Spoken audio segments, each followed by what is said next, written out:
Hi.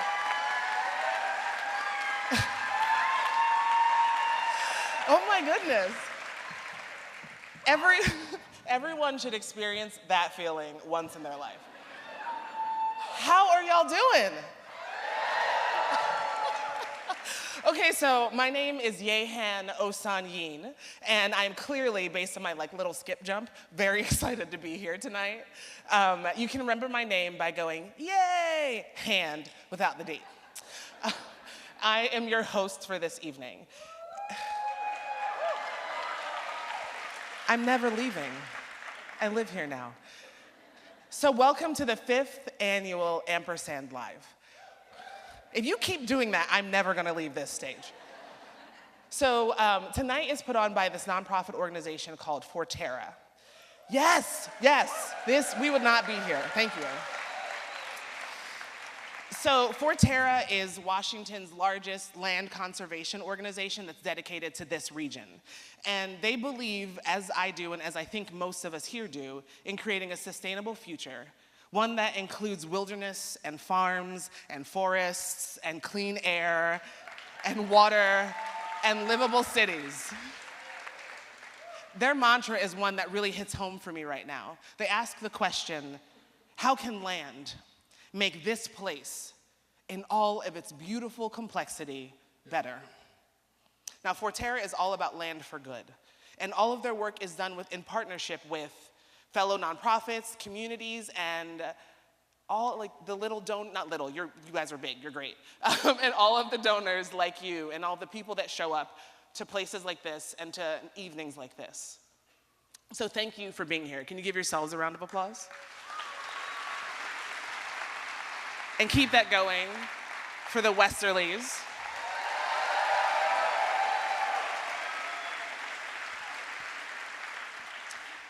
And when I think about sense of place, which is a conversation we have in the wilderness a lot, I think about the container that holds the stories.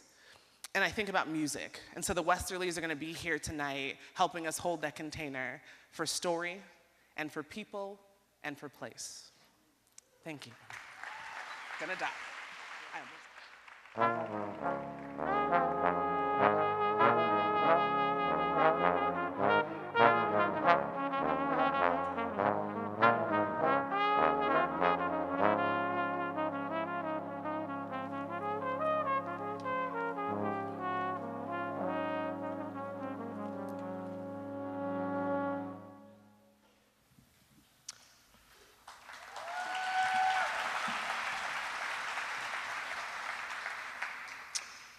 So I was walking my dog in my neighborhood one day, feeling a bit depressed for one reason or another, probably to do with my job or money or, I don't know, the world.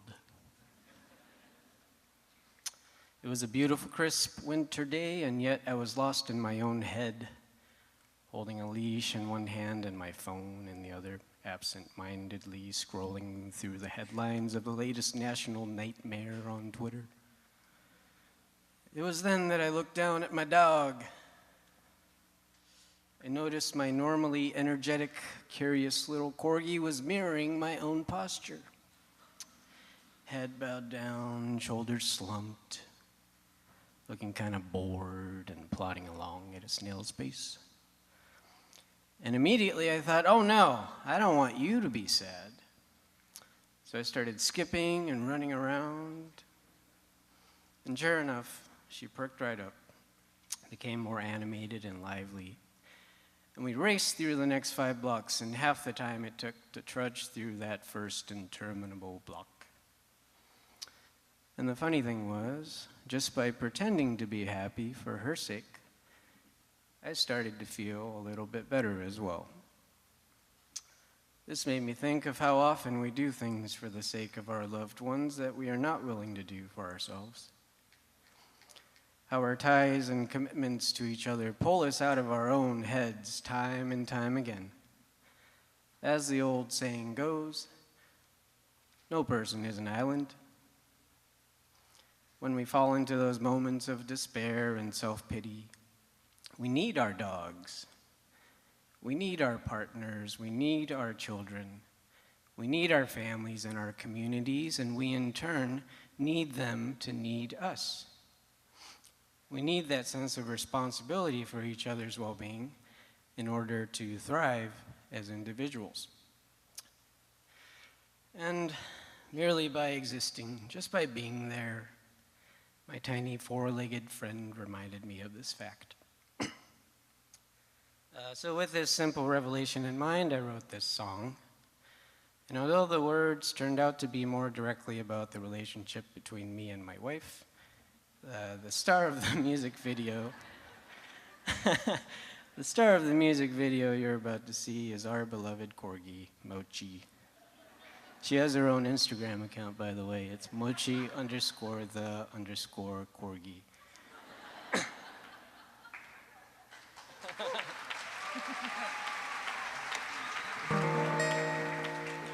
And it's called Walking for Two.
Hello.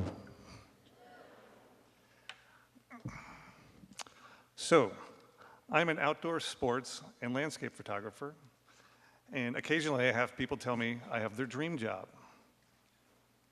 I think that their idea of my job must be that I hike around the mountains, take some pretty pictures, and checks just magically appear in the mail. But just as often, photographers hear comments like this. The easiest way to make money as a photographer is to sell your camera equipment. So which is it, feast or famine? I'd argue that both are true. It just depends on when you ask the question. I do get to explore and take photos in some incredibly beautiful places. Photographers now need to work harder at promoting themselves to potential clients. And like it or not, self-promotion as a photographer now means social media.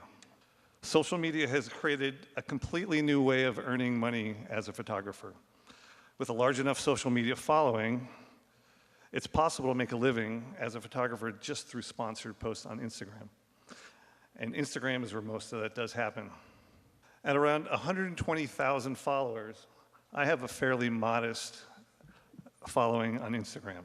And I'm not being modest, that's true. There are people I know who have many multiples of that, and upwards of 1 million is not uncommon.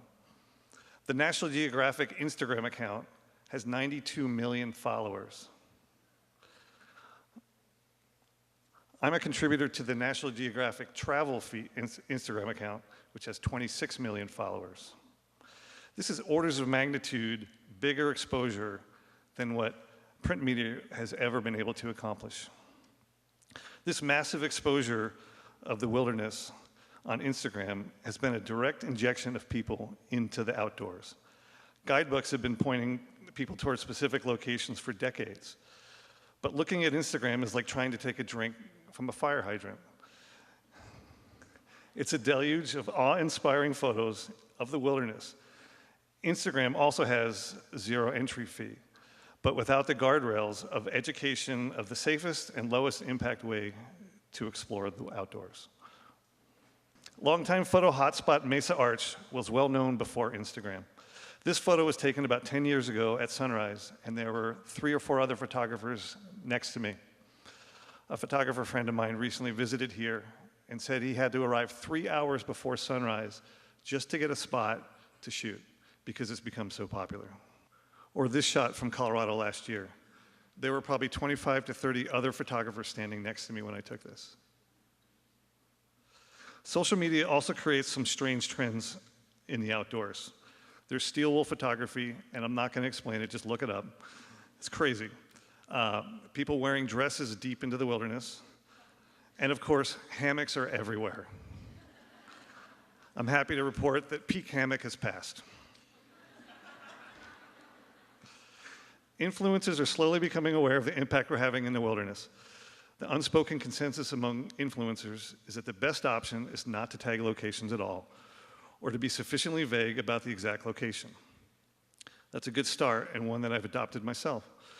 But if someone is really motivated, they will figure out where a location is. Case in point. I found this spot at Mount Rainier a few years ago. It wasn't in any guidebook, and I'd only ever seen one photo of it that wasn't on social media. Getting to the spot requires a hike up about 1,200 feet on a trail, scrambling up over a ridge, down the other side of the ridge with a scramble, dropping down a steep, loose rock face, and then down a moderate snowfield.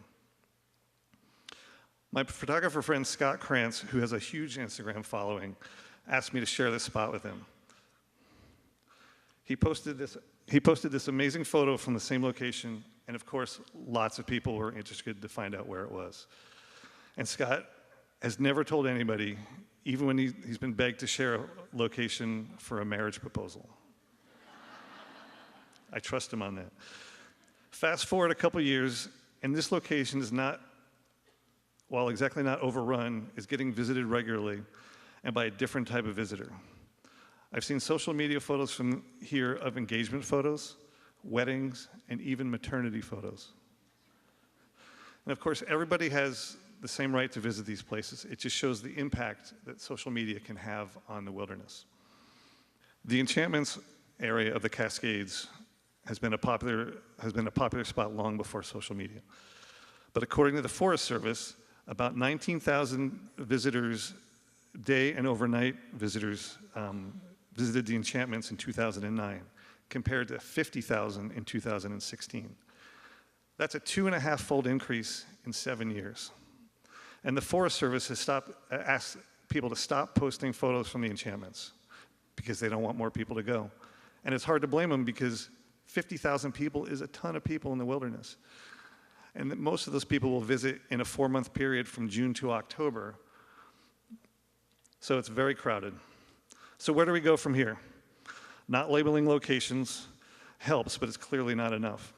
Each of us need to decide for ourselves what the right solution is. But understand that by posting photos, we are running the risk of ruining the places that we love.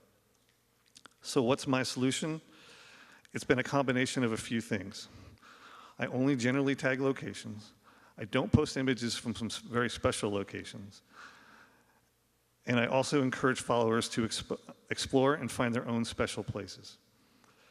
Here's a caption from a recent post of this photo. The Southwest is so huge that there are still tons of places to be discovered, including this one I'm calling Canyon X. The point here is to get out and do some exploring of your own, find some places, and keep them to yourself. It's not about capturing the same image you saw on Instagram, but finding your own special spot and make your own images.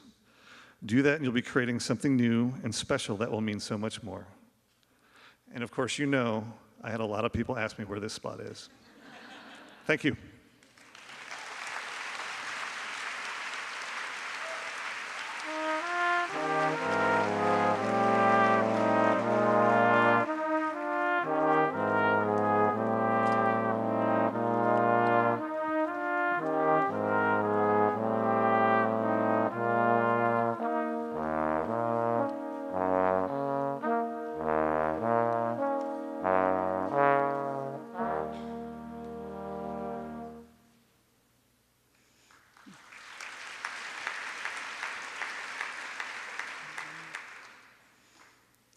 Our house of broken things.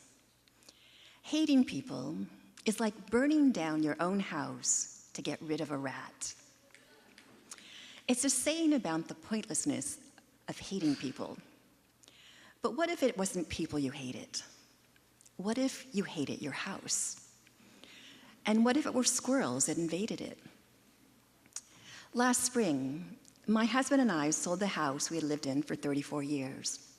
The house where we had raised our 2 daughters. Upon learning that we were selling, people sighed, all those memories. And I would remember how when we bought it, we told ourselves it was a starter house, a fixer-upper, temporary. One day, we would tear it down and build it back up again, make it new and shiny and pretty. So we said, in the same tone we use to read bedtime stories to our children. But somewhere deep inside our bones, we knew that we were there for the long haul. Because deep inside the bones of the house, its sassy creaks and heckling groans indicated it knew better. The previous owner liked food colors when it came to interior wall paints. Wasabi green for the living room, yam colored for the eating nook, egg yolk for the kitchen, salami for the bedroom. Same for the carpets, squash, sun-dried tomatoes, and Kool-Aid. The walls are fixable with new paint, and the carpets could be ripped out like the giant hairy bandages they were. But the roof, the foundation, the wiring, the plumbing conspired against us, splintering, shredding, scabbing. Our house was disintegrating. We stopped inviting people over. We stopped replacing broken things. We made do. The oven broke. Never mind, the stovetop still worked, at least 3 burners. The dishwasher gave out. No problem, we washed dishes by hand. The water pressure in the kitchen tapered to a trickle. We used fewer plates. The furnace died.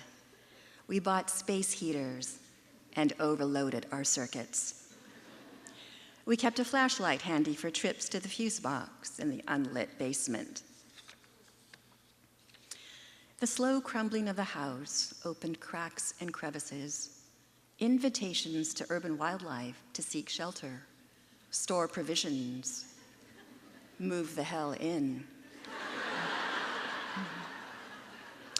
Like the squirrels that scrabbled and scampered above us, my husband trapped them alive and undamaged in the attic. It was winter, and until the weather warmed and he could safely ascend to the roof to repair the hole where the squirrels had entered, my husband fostered them. He became Squirrel Man. He bought a roomy cage, draped it with old towels for insulation, and every morning chopped a vitamin-rich breakfast of fruits and vegetables. He assured the captives they would be freed in good time, and within weeks, he released them in the backyard to reclaim their lives. One made a mad dash to the nearest tree.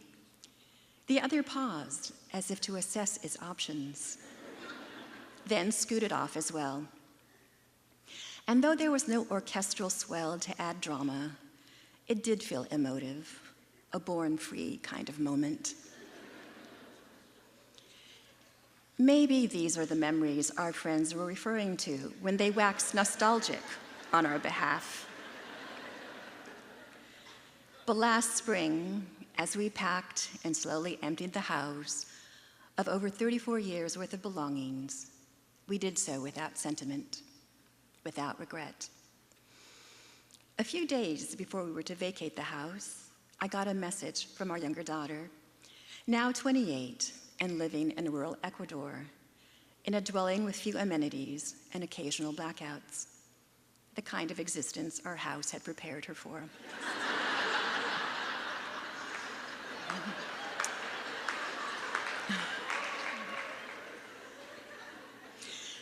She asked me to look under the wobbly tread of the first stair step. She had placed something there when she was a kid, hoping the next kid who lived in the house would find it. It needed rescue, since it was likely that the buyer would tear down the house. So I retrieved it, a cookie tin, and looked inside. There were photographs of her, of us and her older sister, of our cats. There were coins and a grocery receipt. And there was a letter to the future. The envelope dated November 7th, 1999, when Anna was 10 years old. It said, "Do not open until the year 3010.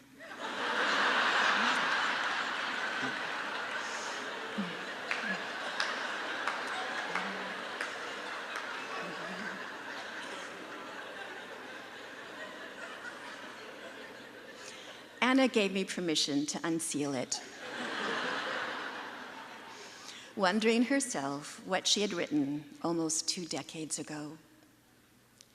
The letter to the future consisted of Anna's responses to 3 prompts: the best things in her life, her family, and her cats.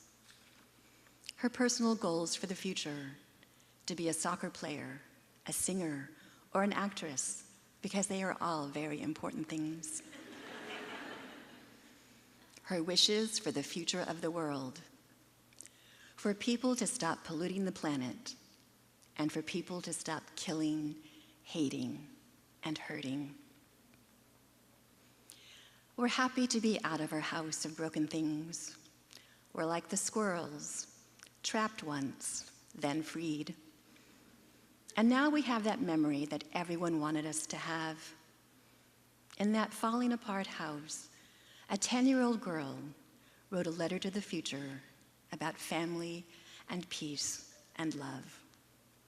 A letter that resides with us now in our new modern apartment.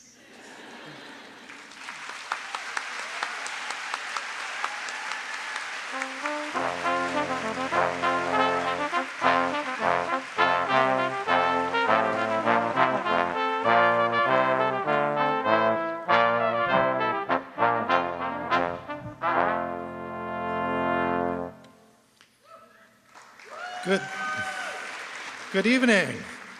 I want to tell you about a geologic oddity near my home in Olympia, the Maima Mounds. Maybe you've heard of them? A few, great. They're protected as a 630-acre state natural area owned by the state. And it's a flat prairie that is covered end to end with hundreds of these earthen mounds. They're between 3 and 7 feet tall, resulting in sometimes the nickname the pimpled prairie. Smart people have been trying to figure out how these mounds came to be for centuries, and yet there's no consensus accepted answer for their origin. Here's a quick rundown of 5 theories. There are more theories than that, but these are my 5 favorites. Number 1 comes from Charles Wilkes, who was a US naval commander. He came upon the Maima Mounds in 1841. Wilkes surmised they might be remnants of an ancient civilization, or Native American burial mounds, or eroded temple mounds, which were all fair assumptions because in the Midwest, there are ancient mounds that look like this. These are 2 examples, one from Ohio, one from Illinois. The Wilkes expedition stopped at the Maima Mounds for 3 days so his crew could open up 3 mounds. And you know what they found? Dirt and stones. No graves, no bones, no buried treasure. So much for that. Now, Wilkes could have saved himself a lot of trouble if he had consulted the local Chehalis tribe and its members. A Chehalis tribal legend gives us theory number 2. This very old story revolves around a character named Thrush, who had a reputation for not cleaning herself. His in-laws got on her case and threatened to throw her out unless she washed her face. So eventually Thrush washed up, and when the drops of water fell from her face, it started to rain, and it kept raining for weeks on end. There was a great flood, and when the waters finally receded, they left behind waves on the earth, which we now know as the Maima Mounds. Whenever I bring up the Maima Mounds in casual conversation, though, someone always pipes up with the theory that aliens created them. And on some level, that's reasonable, because if you look at the aerial view here, how the mounds are spaced and arranged, nature tends to be random and chaotic. This looks too perfect, doesn't it? Now, for a variation on theory number 3, I'll give you a Seattle artist's solution from a couple years ago, which looks like it might involve alien gophers, which is a good transition into theory number 4, which is that gophers built the Maima Mounds. Not giant gophers or alien gophers, but these little guys, pocket gophers. The most recent scientific paper about the origin of the Maima Mounds proposes that pocket gophers over many generations built them up.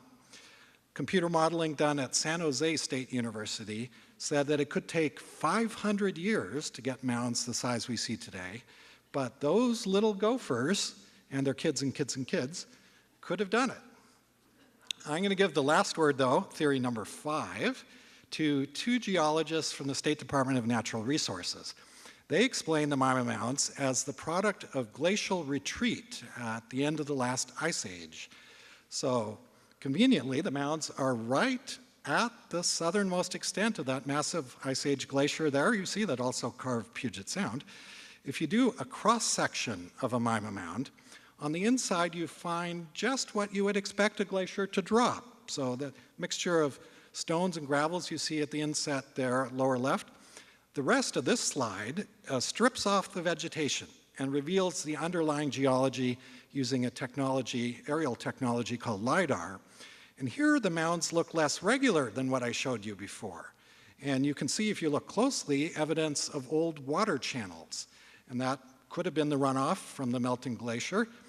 And now if you look at the pattern some more and think about a snowfield in summer, you know how after many cycles of thawing and freezing and thawing again, the snowfield gets kind of rippled, has low spots and ridges. Now make that a dirty glacial surface, have the stones and dirt roll kind of to the low spots, and then have the temporarily stationary ice melt away. And ta-da, where have we seen this pattern before? This picture is from the far north, but you can see why I'm persuaded. But you don't have to take my word for it, how the magma mounds were created. You can go look for yourself. The preserve is actually a nice place to stretch your legs. It's about midway if you're driving from Seattle to Portland. If you visit on a weekend, a word of warning, you might hear gunfire in the distance. That's from a nearby shooting range. My insider tip is to go on a weekday. In May, during prairie wildflower season, is prime. See you there.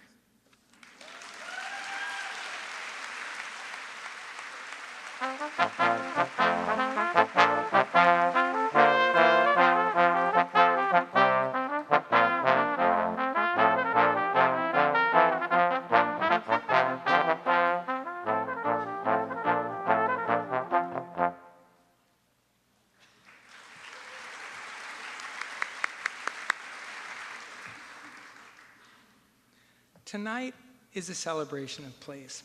This place, the Pacific Northwest, and what we can do to make it even better. But here's the catch. We don't live in a protected bubble. What happens to the planet happens here, to us. 50 years ago, people from across the country came together for the first Earth Day and made change happen. The Clean Air Act, the Clean Water Act, endangered species. It's time we do again, starting right here in the Pacific Northwest. You've just read, I'm sure, about the UN climate report, just released. We have a decade to get on top of climate, or Mother Nature will take us on. It is truly time to change, past time. We don't, in this last season of hurricanes, will seem like a spring drizzle. The summer forest fires, like a afternoon barbecue. Yeah, it is truly a battle for this planet. Mark my words. But it's not time for us to hunker down. It's time for us to stand up and lead. Think about it. A decade ago, smartphones first arrived. And today, well, I just dare any of you to try to get by without one. So a lot can happen in a decade. Now, a lot has to happen. It will take all of us. So vote. Vote on this year's State Climate Initiative, 1631, now.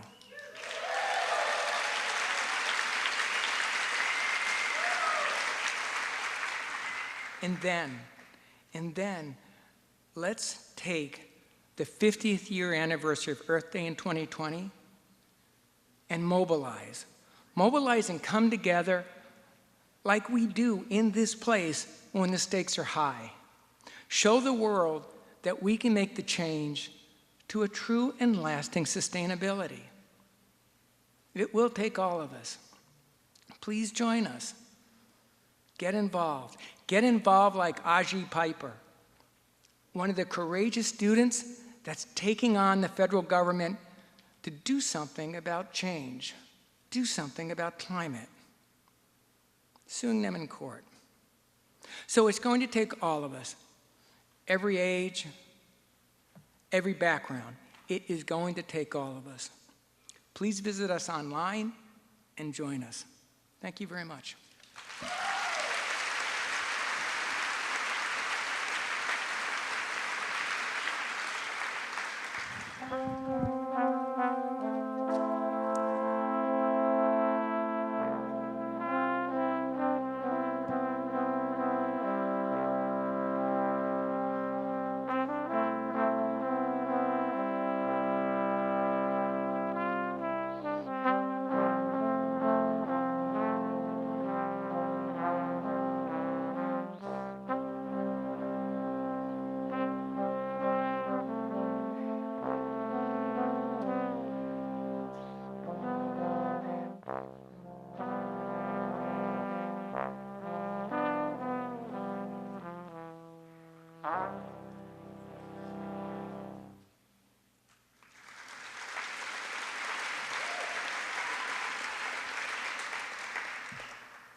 This is a love song.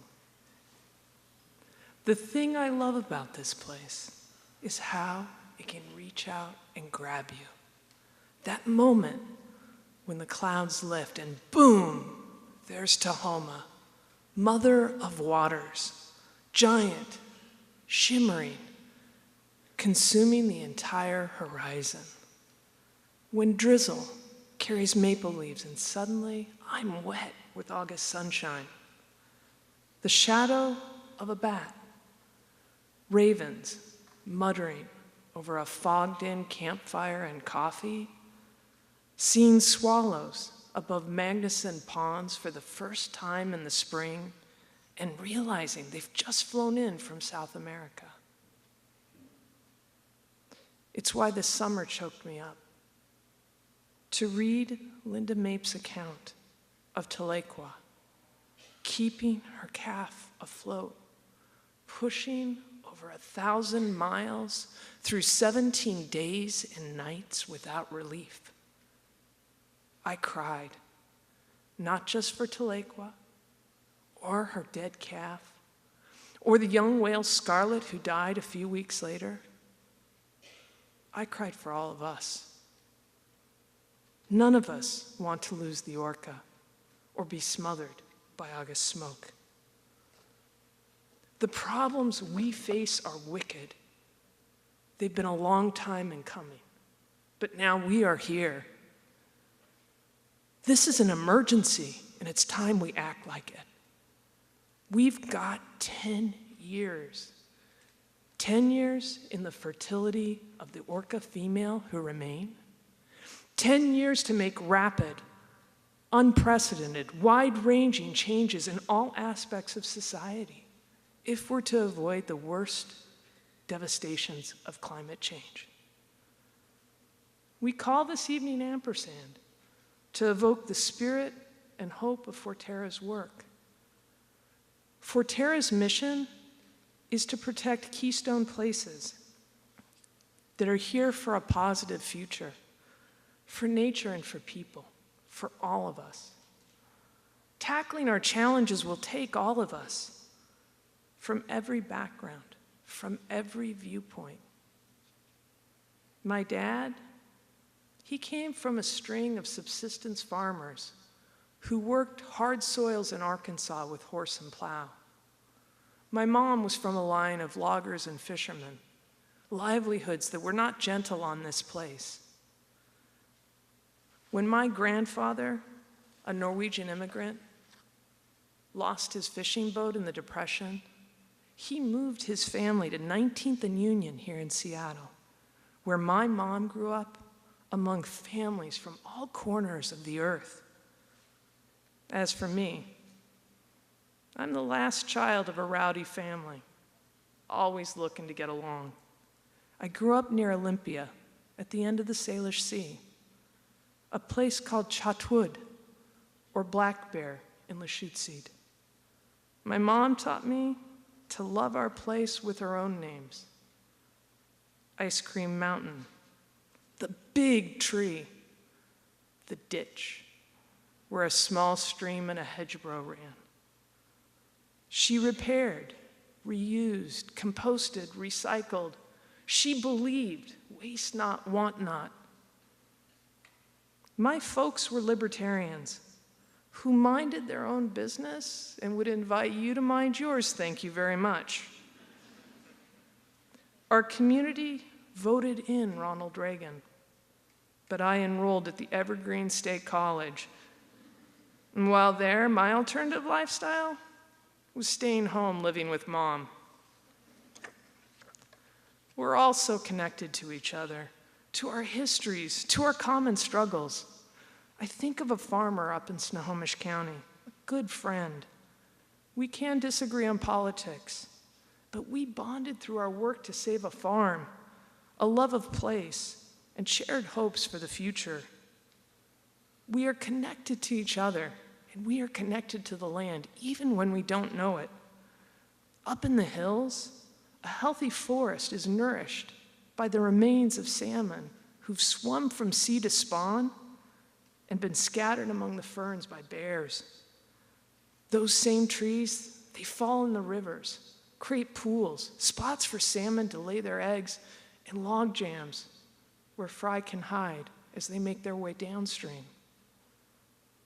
That's why we must restore shorelines, save natural areas, and foster fair neighborhoods where we can all live more lightly on the land. If we hope for salmon and the orca who survive on them to thrive. It's complicated, it's hard, but more often than not, I believe we can succeed if we stick with it, if we listen, if we try, because this is our common ground. Look at our abundance of ingenuity, our collective will for challenge. Look at the beauty and prosperity of our place.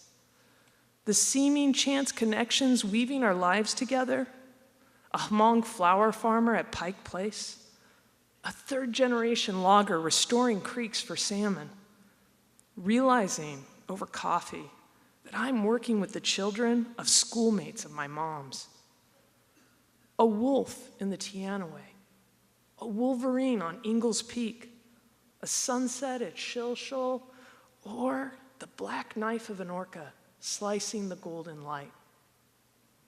Once, rounding Village Point with my husband in our 19-foot kayak on a rough spring day, I kid you not, a lummy canoe carved the corner. Everyone startled to a stop, except my terrier. Straining to the bow, nose up, ears flagging in the wind, as if willing us forward, sparking the steersman from the canoe to shout, "Go, sea dog!" as we passed each other, spray flying. Shall we save the orca?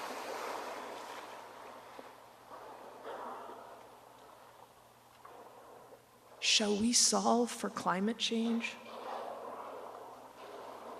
Shall we hang on to what we love about our place?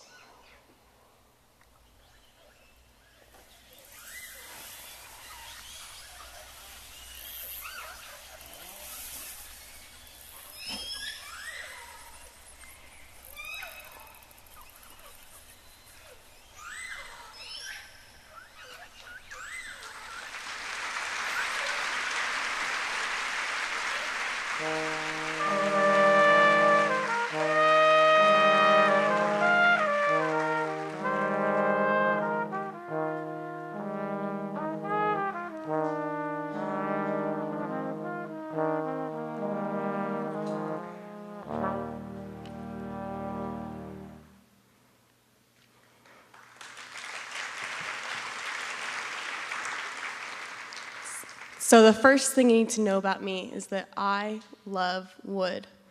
Trees, timber, all of it. In my free time, I carve wood spoons from sticks and driftwood I pick up on hikes. In architecture school, I was fascinated with how wood as a building material can make a space feel warm. And with this, I designed a conceptual timber high-rise that was published in a book called Timber in the City. It may just look like a block of wood, but it's really all about elevating new timber technology, but more on that in a bit. The second thing you need to know about me is that I live in Seattle. I moved here for the city, but also so that I would only be an arm's length away from nature. My office at Mithun is located in an old timber pier on the waterfront, and every day I come to work, I'm inspired by the opportunities we have to improve our built environment. The third thing you should know is that I'm the daughter of an immigrant. My mom came here in her 20s from Slovakia. Through her boldness and pursuance of the American dream, I have an opportunity to design for positive change, for all people, for our community, and for the planet. I am also an architect, and architects are educated to design with something we call place-making. We are asked to define cities, neighborhoods, and homes. But in an area as rich as ours is, with beautiful materials and people, I think our responsibility should actually be in placekeeping. We should work with our environment. What brought me here to Seattle was seeing the historic works of local architects John Yeon and Paul Kirk. They designed regional architecture using wood, rock, and light, essentially embracing the natural world to shape our built world. Like these modernists, I think that we should all look to the forest for more inspiration. Trees grow towards the sun, and as we design buildings for an ever-densifying city, we should too build upwards. Maybe it's surprising, but building with wood is actually great for our environment. It's a renewable material, which means it's always growing. It's local. It creates jobs in rural timber communities. There's also the feel of wood, the smell of it. Studies have shown how being surrounded by natural materials positively impacts our health. It's called biophilia. Biophilia suggests that there is an instinctive bond between human beings and other living systems. We feel connected to nature when we see exposed natural materials around us, like timber. So we've established that I love wood. Bear with me, I'm about to geek out on it for a minute. There's a new building material that's all the rage in the architectural world these days. When you hear the words wood construction, what's the first image that comes to mind? It's probably a single-family house built with 2x4s, or what we call light wood framing. This is great for low-rise buildings like single-family homes, but when we want to densify our city and build up, this is not a great option. We need heavy-duty structural members, and since using whole trees doesn't always work, we invented something we call mass timber. Mass timber glues together waste wood materials and fast-growing small-diameter trees to make engineered timber structural members. Think of it like plywood on steroids. The most buzzworthy of all the mass timber options is a product called cross-laminated timber, or CLT. It's a structural panelized material that is made up of layers of dimensional lumber oriented at right angles to one another. It's kind of like one giant Jenga tower scrunched together. I could go on and on about the benefits of this material, but here's the quick summary. CLT is highly renewable, lightweight, strong, inherently fire-resistant, and it performs super well seismically. About a year and a half ago, I worked on a prototype project where we analyzed the feasibility of CLT for student housing. We compared it with other traditional building materials such as concrete and steel. We found that the structure of our timber towers could be carbon neutral or carbon negative over the life of the building. Wood fiber actually pulls carbon out of our environment and stores it after a building is built. In other words, something as simple as choosing the right structural system for a building can reduce our carbon impact on the planet. So all of this is to say that when a colleague asked if I'd like to work on a community design project that would use CLT in King County on April 2nd this year, I thought it was a belated April Fool's Day joke. It was too good to be true. The project is called Wattajir. It's a 5-story, family-focused residential building that will also incorporate space on the ground level for local businesses. The building will pilot the use of CLT prefabricated modules and push the concept of mass timber construction to a whole new efficiency. It is also important to us that the off-site assembled modules use CLT that is manufactured with timber harvested from our local forests. The Wattajir project will be located in Tukwila, in an area known as Little Mogadishu, because so many immigrants from Somalia and other East African countries live here. This community is in particular need of housing for families, so we're designing 1, 2, and 3-bedroom apartments and taking advantage of our large site to include community gardens as well as outdoor play areas for children. The ground level is devoted to a souk, which will be a large light-filled space comprising of many small market stalls that can house everything from accounting services to clothing shops. When I think of this souk space, I can't help but think of the other mothers and the women and men who will one day use these spaces for their own businesses to incubate their American dreams. This is Wattajir. In Somali, Wattajir means bonded together. It serves as such a beautiful idea of people bonded together to build strong community.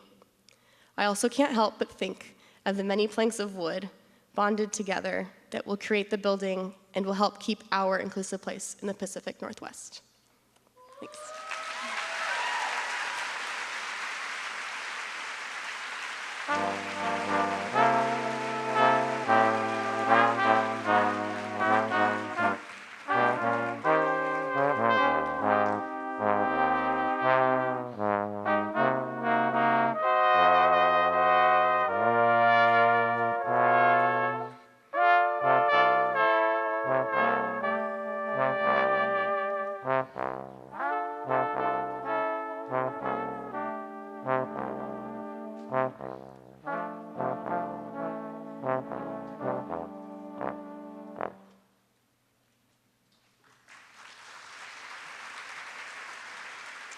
And now it's time for my story.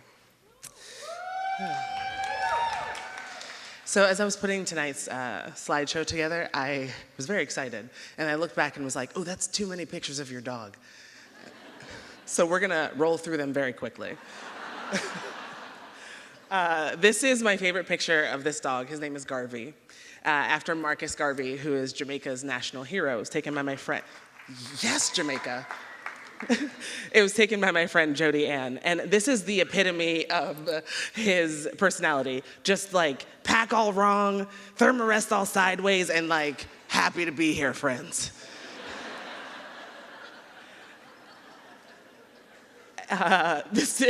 So Garvey weighs about 60 pounds. And that was a photo of him on my chest. He was always like, I just want to be as close to you as humanly possible.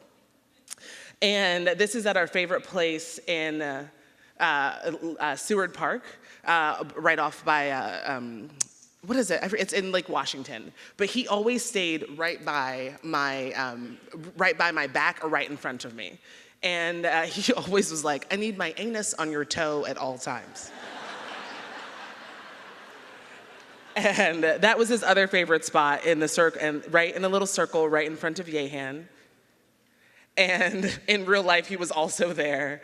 And this is us outside of Portland in a slough. So we spent a lot of time in the wilderness together. And this is one of our favorite spots, and we get back to this. I also picked this because it's just creepy. He just looks like I took a child and put him in a golden doodle costume. And this is the story. This is one of the most meaningful pictures to me, because in the body that I have and the space that I take up and the way that I walk through the world, I'm often met with messaging, direct and indirect, aggressive and passive, that I am not a human being. And as someone who has chosen homelessness or houselessness because I'm a wilderness educator who is like either leading rafting trips or leading canoe trips or leading backpacking trips, and as a human being who in this body has often had homelessness or houselessness forced upon them, this is one of the times where we were in a campground waiting for a place to live just south of Seattle. And I adopted Garvey when he was 3 years old in 2008. And for a good year, he was like, I don't know who you are and I don't actually care. And he just didn't listen to me. And he got one walk a day, and he had the most energy I'd ever seen in any dog I'd ever met. And I started to explore the wilderness around the same time that I adopted him, mostly because I needed him to stop eating things. So we would go on these 14-mile hikes, we would go for paddles, and I was new to the wilderness, and I was often alone. And it's a really scary place to be by yourself. But when you live in the worlds that I often live, you don't often have a lot of people to go backpacking and canoeing with. So I just like kidnapped my dog and would go with him. And as I started to understand what it meant to be in wild spaces and be in green spaces and have some quiet, because as I live in the built environment, it's very loud, and there are a lot of things that I don't need to hear about who I am and how I came to be here. And so Garvey helped me, and I don't let a lot of people in, but Garvey was just like, so I'm gonna just crack you open and like nuzzle my way into your heart. And I was like, I guess. So 2015, and Garvey went with me everywhere. When we went, if I went to a party, because I don't actually like parties, he would be in the car, and then when I got back, he would just crawl onto my chest and onto my lap in the driver's seat, and we weren't driving, don't worry, I was safe. And his heart would beat, and he would help me remember that I, just like Shakespeare's iambic pentameter, am weak, strong, weak, strong, weak, strong, weak, strong. And 2015 was a particularly hard year for me because I was dealing and trying to deal with some trauma that was really close to home. And I wrote a play, and I put it up it had a 4-week run at a theater here in Seattle, and I was like, well, as a playwright, I'm gonna put my dog on stage with me, of course. And so he would just like roam through the theater as I dealt with the deaths of a close friend, dealt with the deaths and the murders of Sandra Bland and Trayvon Martin and Eric Garner, people who looked like me and who hold spaces as I did, and I felt my own death very close to myself. And so I realized that I was not leaving my house as frequently as I had been. And so I started to say, well, like, you know, Garvey needs to go for a run, or like Garvey would like to go for a paddle, or like Garvey would like to go into the woods for a hike. And he was the only reason why I left my house sometimes. And so 3 weeks into the 4-week run, Garvey got really sick. And I looked at him one day and thought, oh, he should not go to the theater anymore. He doesn't have the energy. So I took him to the vet, and no one could figure out what was wrong. And toward the end, I had this mattress topper that I would put on the floor, and then he would crawl up on, and I'd unroll my Thermarest mattress and lay next to him and hear his labored breathing and fall asleep looking at that gray face and those big brown eyes. And I woke up one morning and looked at him and thought, we don't have a lot of time. And so I got my family, and I got the boat, and I got my dog. We went to our favorite spot in Lake Washington. And where he used to run back and forth between the canoe and the water, he finally just stood there and would move his head really slowly from the water back to me. And then I picked up his body. He didn't weigh 60 pounds anymore, and I put him in the canoe. And the water that day looked like glass. And I paddled out in this solo canoe to our favorite spot, and I turned to face northwest so we could see Seattle. And Garvey stood up from his place, looked around, and made the sound that I can only describe as a puppy purr. He went, meow, meow, meow. And then he curled up in a little ball at my feet, and he died.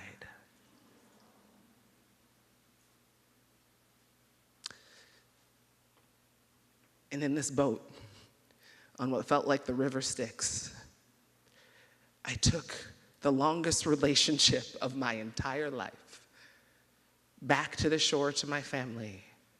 I wrapped his body in a blanket, and I took him to the veterinarian's office, and he is now one of the many animals that fertilizes our wonderful Washington apples. But in this world where I live the life that I live, and I have the story that I have, and where I get the messages that I get, I also have this message from this dog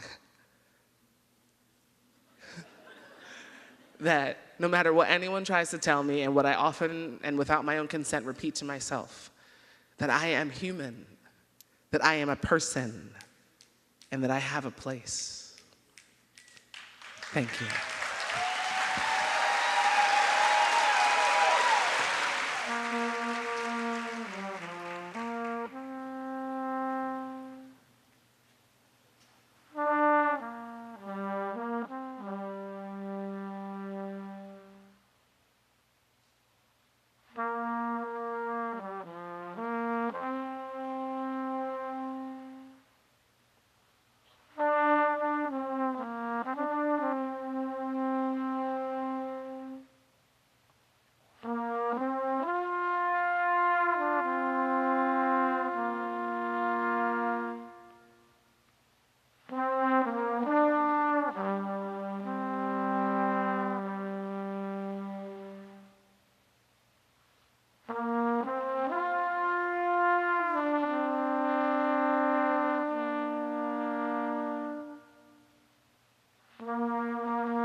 Thank you to the Westerlies for that really beautiful song.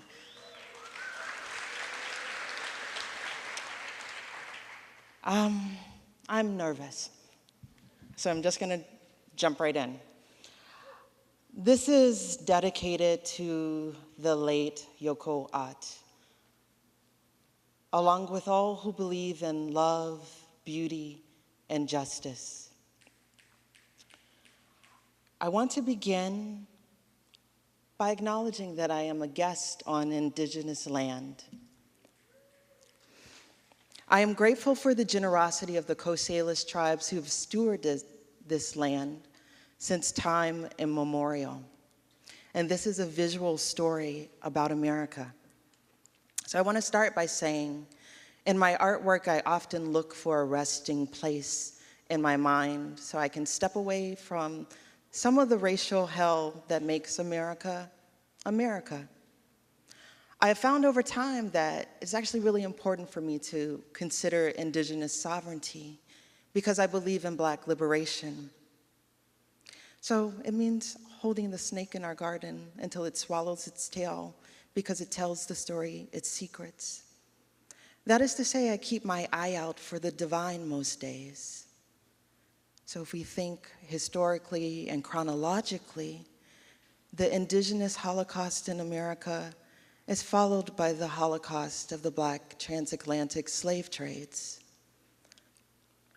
But I think about this in different ways because I'm an abolitionist. I actually believe we can live in a world without prisons. And I think about that belief in relation to the criminality that allowed white supremacy to try to magically transform Indigenous peoples and lands into the doctrine of discovery and Black ancestors into commodities. The folk healer Louisa Tish once wrote, "There's prophecy in the bark of a dog." Now, dog is God spelled backwards. And I think about that connection because we are standing in a terrifying place, don't you think? So I stand here with you, speaking in a colonizer's tongue, with my ancestors' smile still etched on my lips as racist dog whistle lies. I feel what might be intrinsically great but highly overlooked about America is that it is Indigenous and Black. We are standing in a beautiful but terrifying place with ruthless tender age camps, when trans people are being viciously stripped of human rights, when an alleged rapist sits in the highest office, when a total of 2 more will be seated on the Supreme Court, when a US journalist has been hacked to bits with a bone saw, as Proud Boys terrorize those who are queer or non-white, or not white and male more precisely because these fools fear women and all that is self-possessed. And yet I still intend to live in this country as a free Black woman. I know its center is Indigenous, and that knowledge flows me back to what is Indigenous to me. Blackness as a state of sovereignty and soul. Like the whale of memory that sits at the bottom of the sea, there are blood rights in memory and knowing. When immigrants of color, the unhoused and the incarcerated, look through Indigenous and African American people's history, they know the white colonial project has always functioned in America not simply as racism, but rather rape, murder, kidnapping, torture, imprisonment. These very things are writ large now in our news cycle. If you are white and have lived your whole life without reckoning with this knowledge, what can I do to encourage you to heal, my love? It is time to tend to these deep wounds in all of us. In its absence, hatred does fester. However, abolitionists know we are never our worst behaviors if we are gracious enough to be accountable to the pain we have caused. Healing remains possible because it is what finally gets us all free. So when they come in the morning with murderous injustices, we know the human spirit of what is both indigenous and black in America will get us safely through this night. That is our chorus, our American freedom song.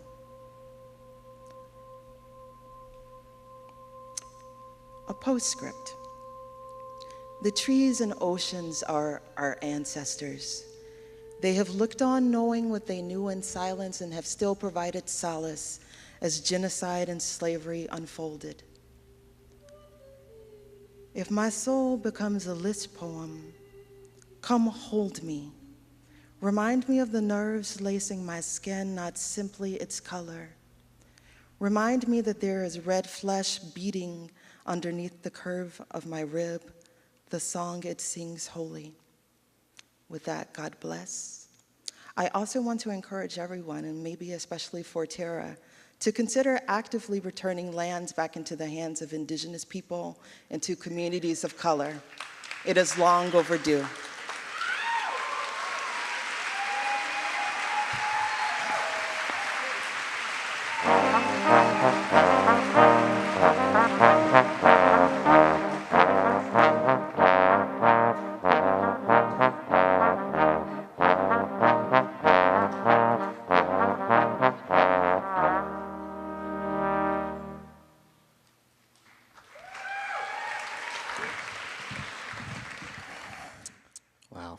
That's my new friend, Davida. We're gonna hang out. Just Davida, we're hanging out, FYI. Yeah? All right, cool. I like Davida. No hidarak idwe tu dehe sukstapa hitu. Aka kuitota. It's good to be here on Coast Salish land, right, folks? Yeah, they enjoyed it too. They enjoyed it too. Uh-huh. Any Seattle natives in the house? What tribe are you? I'm a native in Seattle, and I'm not a Seattle native. Come on, people, get it together. Says comedian, that's a lie. I'm here to punish you. Hello, Howie Echo-Hawk, vestige of colonial past. The ghost of colonialism, future and present. I thought we got them all. Nope, still here. How you doing? Yeah. All right. I was told I could come here and, well, first off, people of color in the audience and Native people, hello, I love you. Thank you for being here. You're the best. You're up here on stage with me. White people, hi. I guess you're here too. And we're gonna talk about that. I was told I could come here and talk to some white environmentalists. And, well, good Lord. I wish my grandmother was alive, because if I told her that, she would crack up, because she's like, what's a white environmentalist? Like, don't you know, white people, you're the ones who ruined the land? Like, that's oxymoron. You don't get to ruin the land and then save it, just FYI. That's not how this works. You are not God. Only dog is God, but backwards.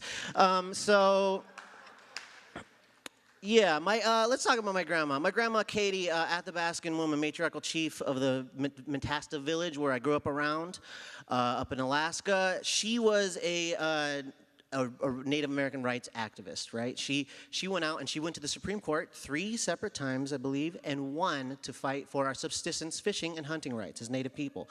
Yes, you can cheer for that. She's a badass.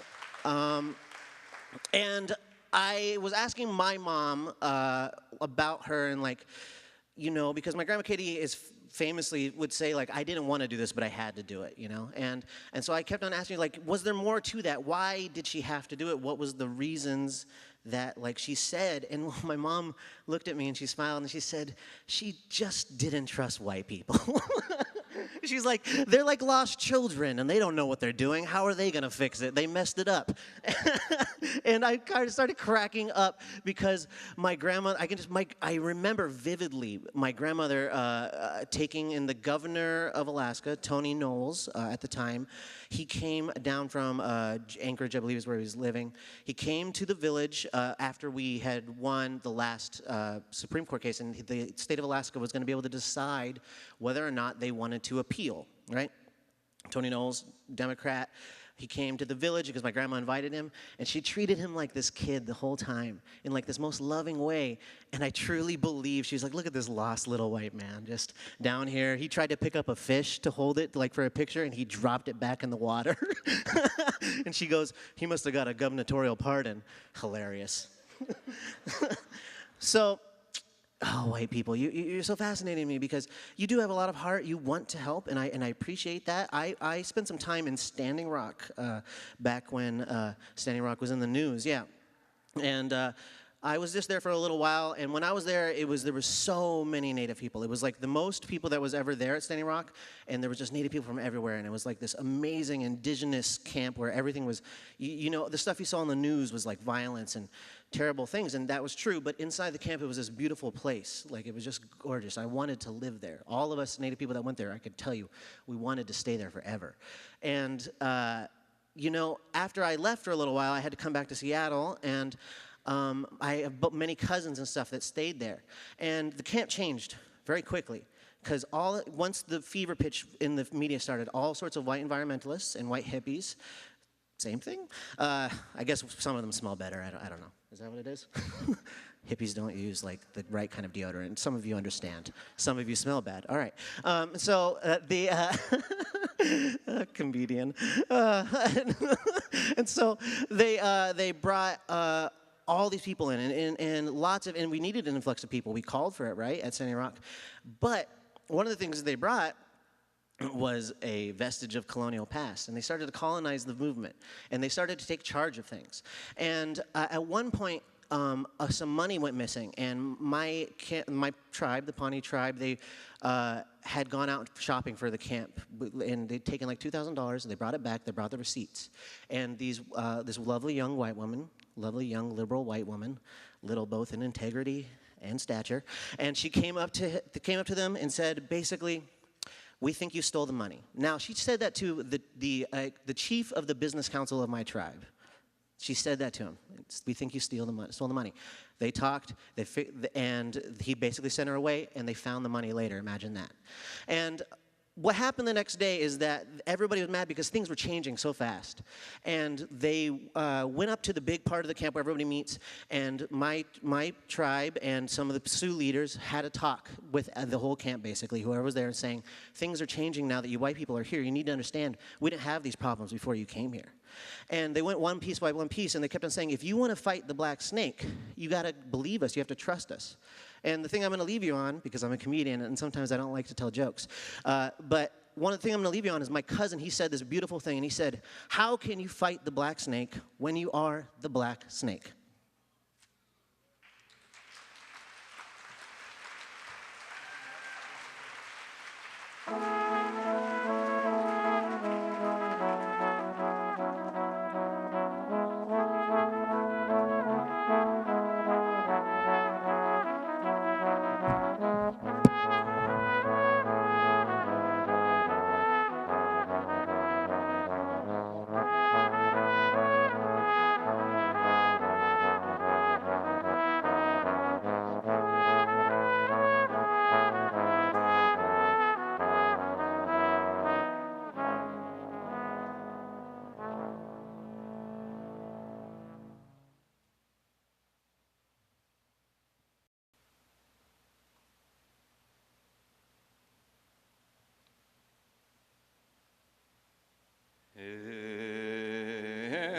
If I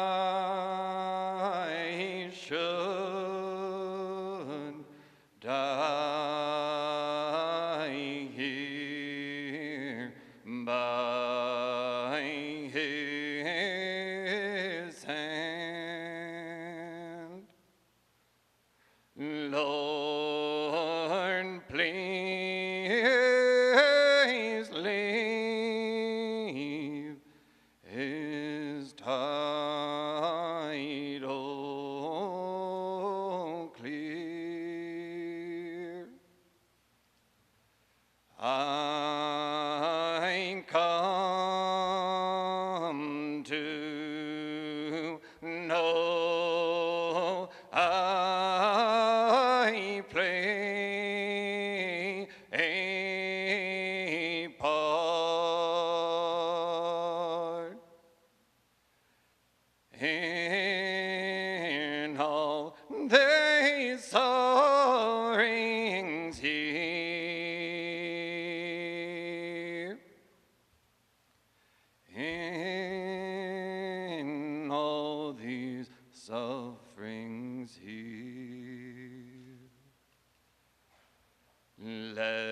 plain God secret joy. In glory as we shine.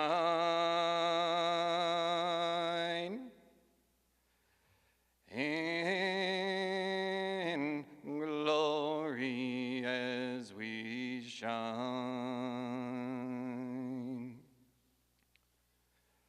Last moment,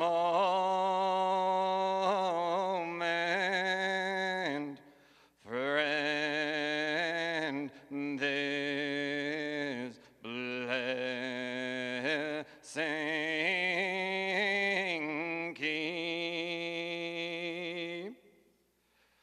and God willing, may we meet as happy thieves in paradise,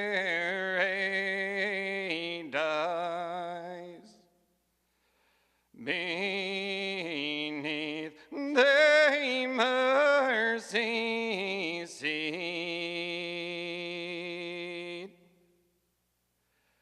Beneath the mercy seat.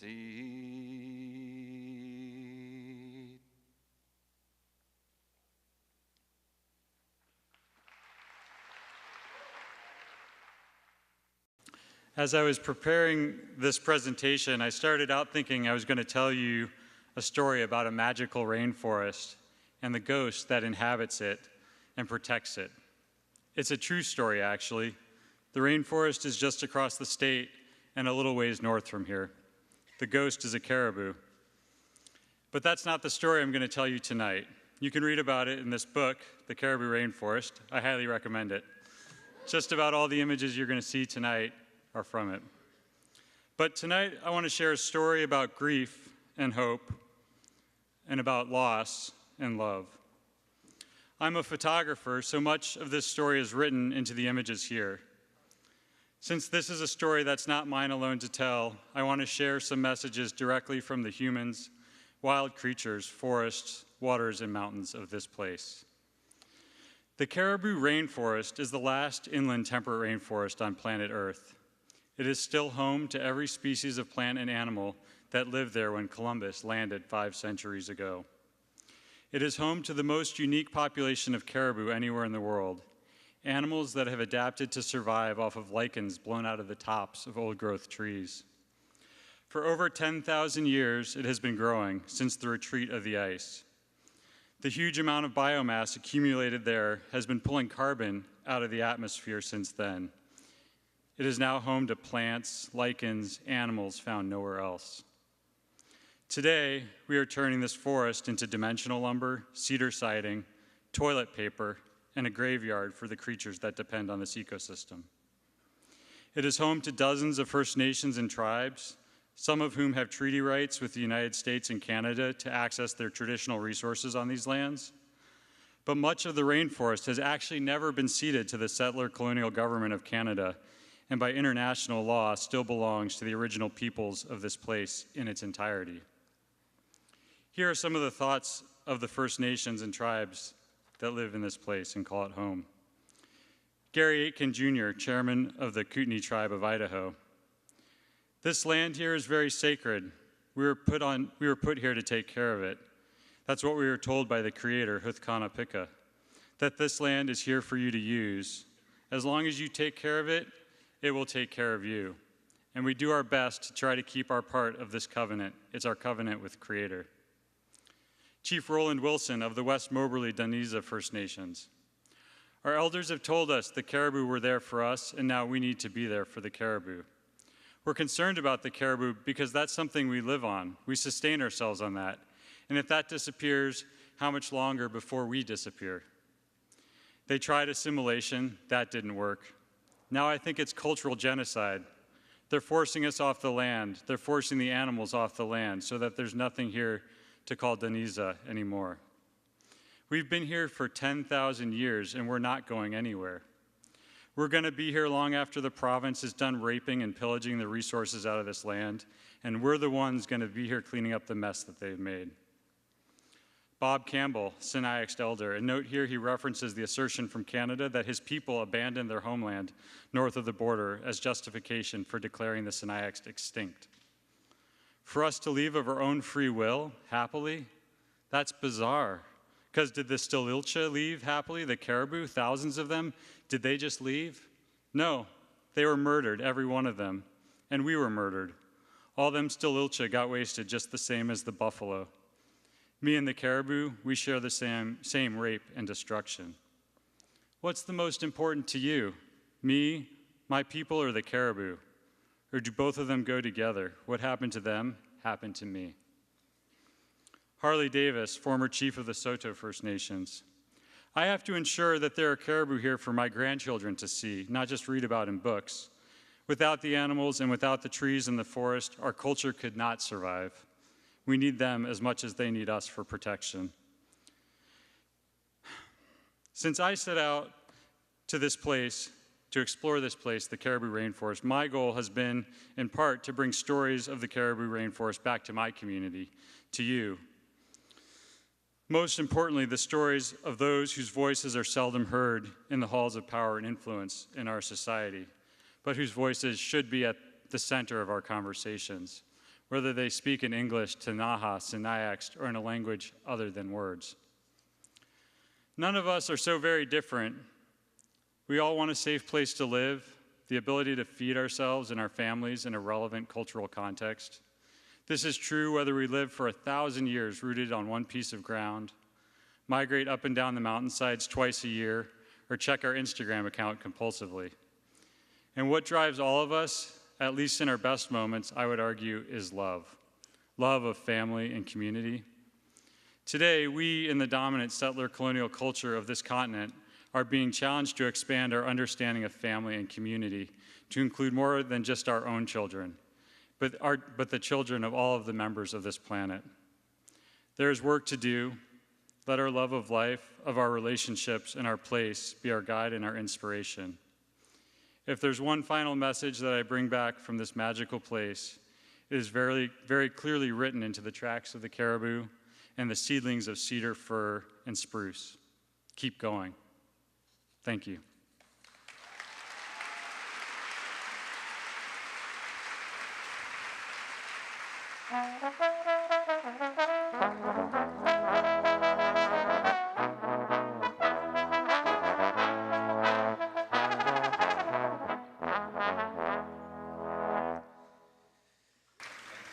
So one day I got a call from a guy in New York, and he'd gotten a call from someone else in New York, and they'd been contacted from some people in Seattle, and they all basically wanted to know if I would be interested in making an animation about Seattle told through one of the 5 senses, and I got to pick which one that would be. And I thought, okay, there's sight, smell, sound, taste, touch.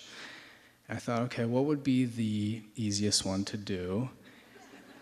And okay, sight. I think sight. And I thought, what would be the hardest one to do that I should definitely not say that one?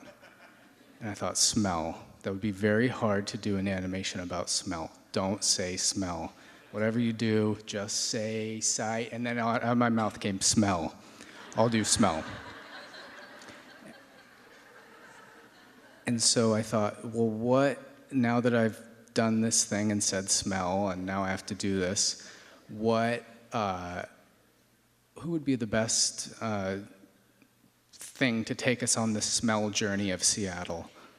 And I thought, what's the Seattle resident, the most fascinating, mysterious, perhaps oldest resident of Seattle? And I thought, the Sasquatch. So we'll watch it now. Deep in the lush coniferous forests of Washington state, there is a creature waking from its deep and restful hibernation. Under the boughs of western red cedars and Douglas firs, this creature is stirring for the first time in months.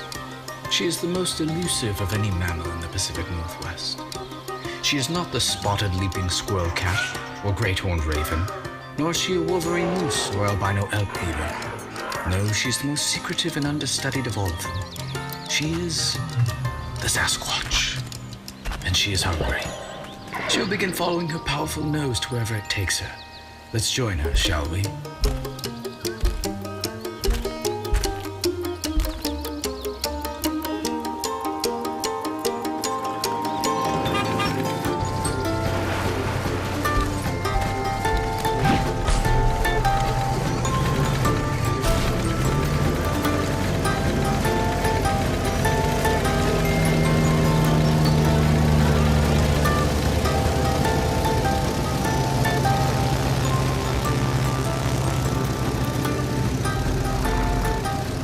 Sasquatch has found the city of Seattle, a high-tech hub situated snugly in between the rich blue waters of Puget Sound and the lapping shores of Lake Washington.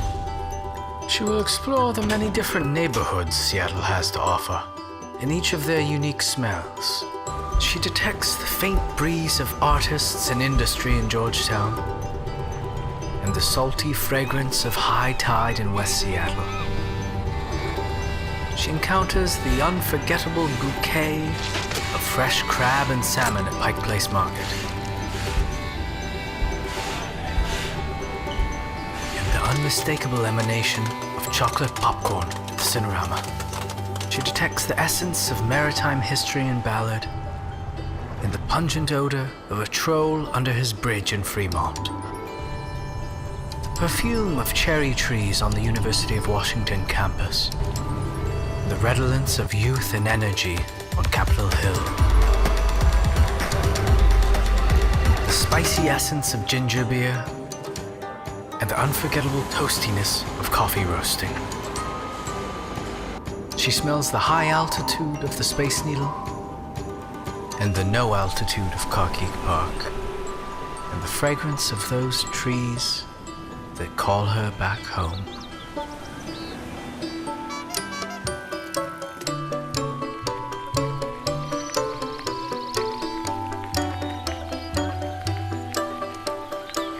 Back at home among the fragrant boughs of fir and cedar trees, our Sasquatch thinks fondly on her exciting and odoriferous trip into the city. Good night.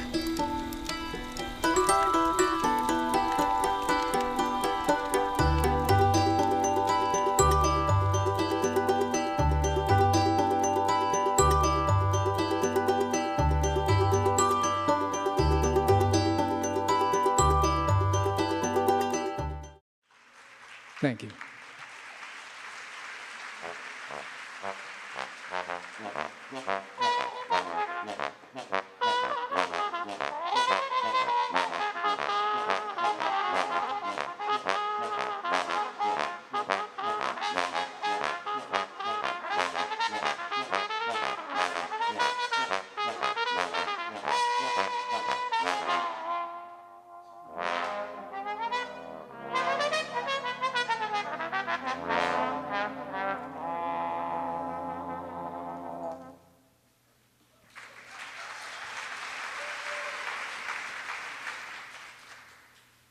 Hello, everyone. My name is Azura. I'm a local poet to Seattle. Thank you. I'm lucky to be born and raised in this beautiful city. I was asked to write a poem where I tried to answer the question, what world am I inheriting as a young person? And even though it has its depleted resources, what can I make from it? What am I going to make out of this world? So I'm going to take you on the journey of me answering that question in this poem. Thank you. The first summer, Seattle was cloaked in smog. My hands swung at my sides. Finger butter knives through congested air as I hurried through Cap Hill. I want you to remember the sun. melting push-pop orange and hazy, how it stuck out in the hot gray like a vengeful auntie god's gaudy Christmas ornament. I want you to remember that summer, how when anyone wore a filter mask, someone always said it looked like Mad Max, and how the air quality was just as bad as Asia, like the fires weren't next door to our evergreen, like our ports are not Tetris boards of demanded discarded imports, but still, all across the world, the sunsets leak, spilling their lava lamp red across sore, borderless waters. So when the red sun yawns into the horizon and the forecasts yawn smoke into normal Seattle summers for the next century, suddenly I wake up and there are 25 years until the damage of climate change rears its consequences, irreversible for even the most innocent of us, so my hands are in my pockets as I walk down Cap Hill. Optimism, melting push-pop red and hazy. In my living memory, there are smogless summers, when the sun was Auntie God's ethereal basketball dribbling through days, varsity bright and gleaming. When we got too hot, we ran through the heavenly arch of garden hoses and shook like puppies before setting ourselves out to dry, only then to charge into the ocean on a dare like the waves weren't trying to push us back to our mothers. Now, I clutch the old world in my fist like beach glass. I, too, have been rounded soft by the privilege of water. I'm wearing thousands of gallons of it right now, like it's nothing, cast in the tackiness of polyester and cotton from guess where. I thought to be always green and raining was my birthright, but here we are, discarding water itself alongside the skeletons in our settler colonist closets. Did children ask to outgrow oceans? Is it up to us to dig new wells? I bet you too collect memories like purple clamshells, only for them to rot in a jar alone on your windowsill. When asked to write about environmentalism and hope, I tried skipping seasonal nostalgia on a turbulent sea like a wishful stone, but it fell flat and sank. I might not run through garden hoses next summer. Still, I cut a pinhole in my water bill and see the new world trickling into ours. It pricks like dry pine needles, but we can make it festive, a little gaudy if we're lucky. This new world is not as abundant as it used to be, but it is wise, and that's what matters. Trust me, there are new summer bops to be made here, from wind chimes made of fish hooks and storms filtered through bleached factory engines, millions of retired hearts lining the old viaduct, lining an abandoned oil pipeline, the former splitting image of America, hollowed into one long flute, snaking through a countryside, sighing one long note, birthright, is no longer synonymous with colonizing every body of water with our garbage while forcing its faucets to run for as long as we please, so we walk to the river, and it welcomes our shaking knees. I pick up bottle cap hills and the last artifacts of sea glass. I pray for forgiveness, but never freedom from consequence. Can you hear the next season calling? Can you hear us outgrowing the privilege of our ports in an urgent riptide of growth? Sustainability is a right we earn. We no longer demand where resources rightfully run away from us like dogs. This smog brings so many new colors. I can't wait for us to make the best of them. Thank you.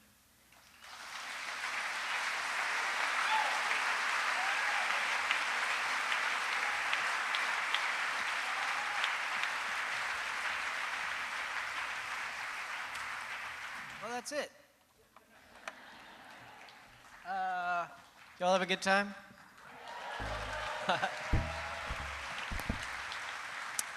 How about another round of applause for all of the performers tonight? Well, let's bring them out. Yeah.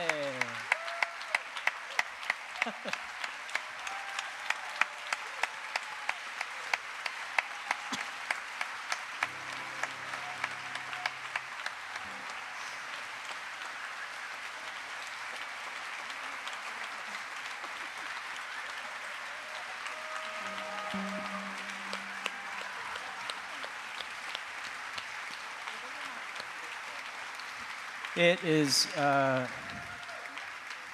it's such a scary thing to stand in front of 1,000 people and to talk. And I think we all did a great job. We did it. Yay.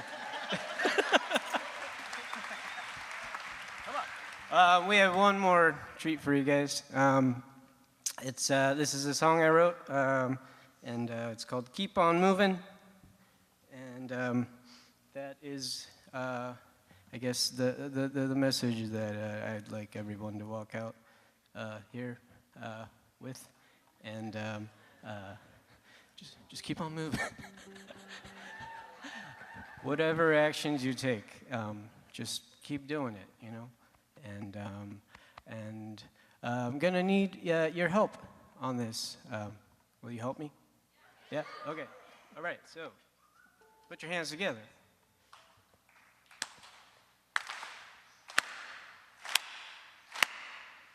Not too fast. Yeah, like that. Ready? 1, 2, 1, 2, 3, 4.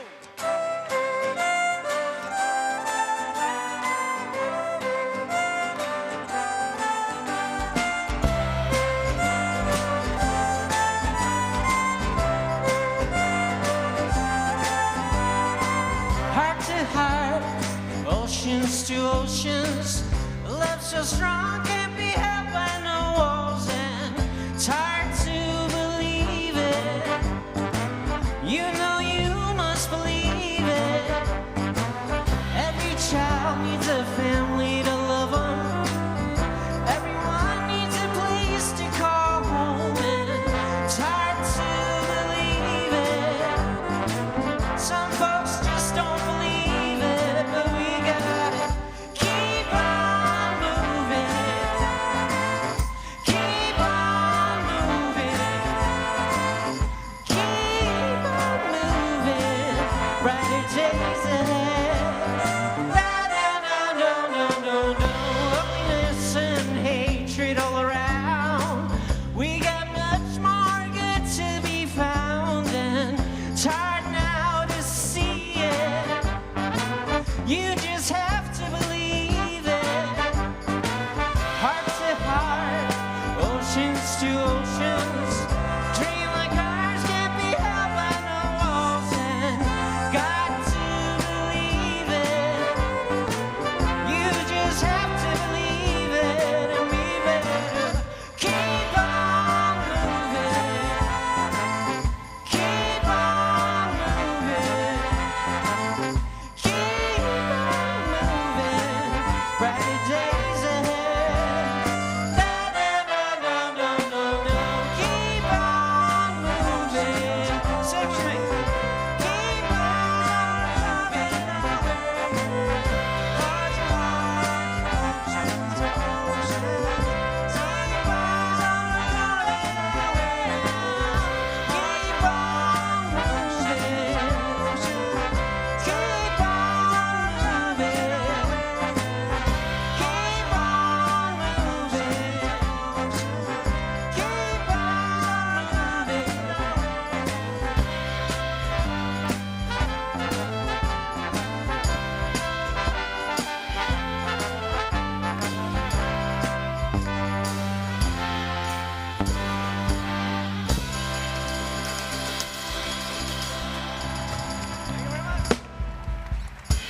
All right. Thank you, Seattle. We are going to be all right. Good night.